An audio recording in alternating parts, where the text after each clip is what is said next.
জমকালো আয়োজনের মধ্য দিয়ে পশ্চিম ইলশা ইউনাইটেড অ্যাসোসিয়েশন ফুটবল টুর্নামেন্টের তৃতীয় কোয়ার্টার ফাইনাল খেলা অনুষ্ঠিত। চট্টগ্রামের বাঁশখালী হতে আমানত করিমের প্রতিবেদনে বিস্তারিত। চট্টগ্রামের বাঁশখালী উপজেলার বাহাচরা ইউনিয়ন ৮ নং ওয়ার্ড পশ্চিম ইলশা ইউনাইটেড অ্যাসোসিয়েশন কর্তৃক আয়োজিত তৃতীয়বারের মতো night Olympic gold cup football tournament এর তৃতীয় কোয়ার্টার ফাইনাল খেলা জমকালো আয়োজনের মধ্য দিয়ে অনুষ্ঠিত হয়েছে।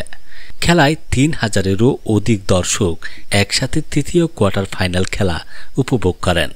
২৫ জানুয়ারি শনিবার রাত ১০টায় পশ্চিম ইলশা ইউনাইটেড অ্যাসোসিয়েশনের মাঠে অভিজ্ঞ ফুটবল রেফারি মোহাম্মদ ওয়াহিদুল ইসলাম সাকির পরিচালনায় খেলায় অংশগ্রহণ করেন চট্টগ্রামের দুই সেরা শক্তিশালী চিরপ্রতিদ্বন্দ্বী ফুটবল দল ওয়াও মিশকাত ফুটবল দল বনাম আলোকিত ডোংরা ফুটবল দলের মধ্যকার খেলা অনুষ্ঠিত হয়।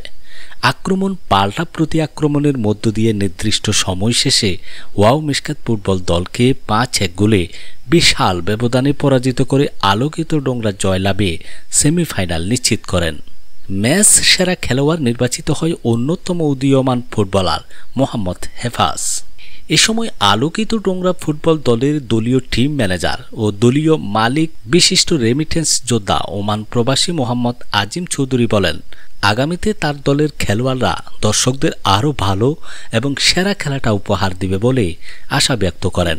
আলোকিত ডোংরা ফুটবল দলের পক্ষ থেকে সবাইকে আন্তরিক ধন্যবাদ ও অভিনন্দন জ্ঞাপন করেন। সেই সাথে সকল দর্শককে তার দলের সাথে থাকার আহ্বান জানান তিনি।